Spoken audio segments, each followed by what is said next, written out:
একটা চলতি কথা আছে, আমরা শুনেছি, অনেকেই বলে থাকেন অনেক ক্ষেত্রে, সুখে থাকতে ভূতে কিলোয়। এক্ষেত্রে দাঁড়িয়ে তেমনই কি একটা পরিস্থিতি? তার কারণ ভালোই তো পর্যটকরা যাচ্ছিলেন, বছরে প্রায় 2 লক্ষ পর্যটক মালদ্বীপে যান। পর্যটন শিল্পের উপর নির্ভরশীল একটা দেশ। ভারতবর্ষের প্রধানমন্ত্রী তার দেশের একটা কেন্দ্রশাসিত অঞ্চল লাক্ষাদ্বীপ, সেখানে ভ্রমণে গিয়ে তার এক্স হ্যান্ডেলে পোস্ট করেছেন যে লাক্ষাদ্বীপ আসুন, ভ্রমণের জন্য দারুণ জায়গা।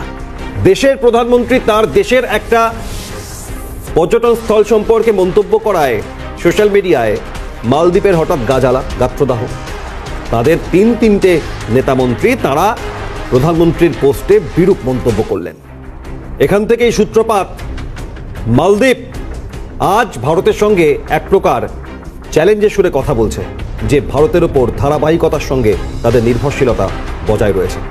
মোহাম্মদ মইজু এই 2023 সালের নভেম্বরে ক্ষমতায় আসেন, মালদ্বীপের রাষ্ট্রপতি হন।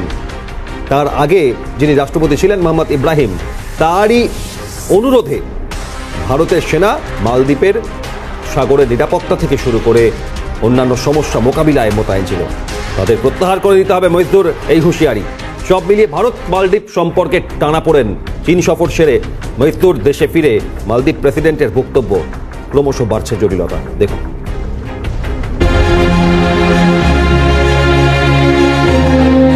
ফের শিরোনামে ভারত মালদ্বীপের দ্বিপাক্ষিক সম্পর্ক, বিতর্কের জেরে বাড়ছে জটিলতা। রবিবার মালদ্বীপের প্রেসিডেন্ট মোহাম্মদ মইজুর ভারতীয় সেনা প্রত্যাহারের নির্দেশ দিয়েছেন। আগামী 15ই মার্চের মধ্যে সেনা আধিকারিকদের সরিয়ে দেওয়ার কথা বলা হয়েছে। চীন সফর শেষে দেশে ফিরে এই ঘোষণা করেন তিনি। কারো চোখ রাঙানি সহ্য করবেন না, হুঁশিয়ারি মালদ্বীপ প্রেসিডেন্টের। অন্যদিকে সূত্রের খবর, চীনের একটি নজরদারি জাহাজকে মালদ্বীপের বন্দরে জায়গার অনুমতি দেওয়া হয়েছে। এই জাহাজটিকে কলম্বো বন্দরে জায়গা দেয়নি শ্রীলঙ্কা। আর এখানেই প্রশ্ন উঠছে, মালদ্বীপের এই চীন প্রীতি কি ভারতের সঙ্গে নতুন সমীকরণের জন্ম দেবে? মালদ্বীপকে ঘাঁটি করে ভারতের ওপর নজরদারি চালানোর চেষ্টা চীনের? যদিও ওয়াকিবহাল মহলের মতে চীনকে জায়গা করে দেওয়া কি মালদ্বীপের আত্মঘাতী সিদ্ধান্ত? ইতিমধ্যেই মালদ্বীপকে বয়কট করেছে ভারত সহ একাধিক দেশ। সেই প্রেক্ষাপটে মালদ্বীপের এই সিদ্ধান্তে শুরু হয়েছে বিতর্ক। এই আবহে বিবৃতি দিয়ে নিজেদের অবস্থান স্পষ্ট করল নয়াদিল্লি। বিদেশ মন্ত্রকের তরফে বিবৃতি দিয়ে বলা হয়েছে, মালদ্বীপে বিমান চলাচল করতে পারে এমন পরিস্থিতি বজায় রাখতে পারস্পরিক সমাধান সূত্র খোঁজার চেষ্টা করছে ভারত। মালদ্বীপ থেকে ভারতের সেনা সরানোর বিষয়ে নয়াদিল্লির সঙ্গে আলোচনা করতে উচ্চ পর্যায়ের একটি কমিটি গঠন করে মোহাম্মদ মইজুর সরকার। এই বিষয়ে ভারতও সম্মতি জানিয়েছিল বলে জানা যায়। মালদ্বীপ সরকারের একটি সূত্র মারফত জানা গিয়েছে, সম্প্রতি এই কমিটির দ্বাদশ বৈঠকে 15ই মার্চের মধ্যে সেনা সরানোর জন্য ভারতকে আর্জি জানানো হয়েছে। মইজুর সচিবালয়ের শীর্ষ আধিকারিক আবদুল্লাহ নাজিম ইব্রাহিম সে দেশের একটি সংবাদপত্রকে বলেছেন, ভারতীয় সেনারা মালদ্বীপে থাকতে পারবেন না, কারণ এটাই প্রেসিডেন্ট মইজু এবং তার সরকারের সিদ্ধান্ত। মালদ্বীপের অভ্যন্তরীণ রাজনীতিতে এমনিতেই চীনপন্থী বলে পরিচিত মইজুর গত সপ্তাহেই 5 দিনের জন্য চীন সফরে যান। সফরের তৃতীয় দিনে গত বুধবার চীনা প্রেসিডেন্ট জিনপিং এর সঙ্গে রাজধানী বেজিং এ বৈঠক করেন মইজু। তারপর দেশে ফিরেই ভারতীয় সেনাদের দেশ ছাড়ার নিদান দিয়েছেন তিনি। ইন্দ্রাণী দাশগুপ্তের রিপোর্ট, ক্যালকাটা নিউজ।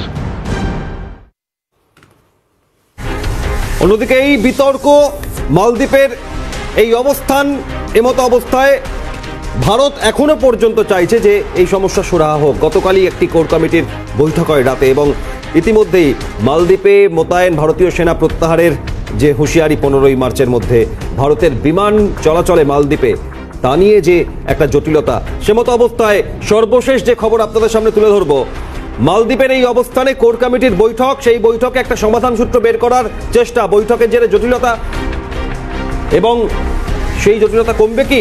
বিতর্কে মালদ্বীপ। 15ই মার্চের মধ্যে ভারতীয় সেনা প্রত্যাহারের নির্দেশ প্রেসিডেন্ট মোহাম্মদ মইজুর।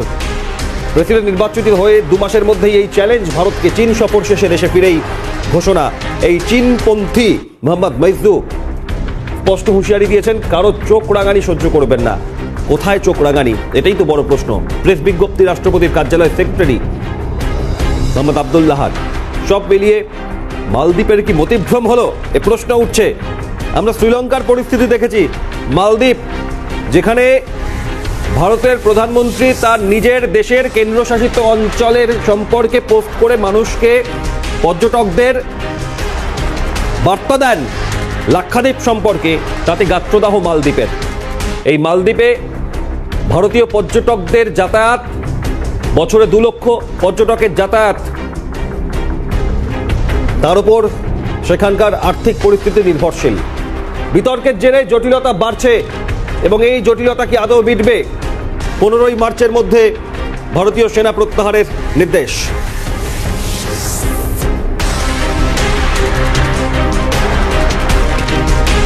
ইতিমধ্যে আমেরিকা থেকে শুরু করে ইসরায়েল, বিভিন্ন দেশ এই ঘটনায় ভারতের পাশে দাঁড়িয়েছে এবং মালদ্বীপের তীব্র সমালোচনা করছে। তার কারণ মালদ্বীপের 3 মন্ত্রীকে সাসপেন্ড করা হয়েছে।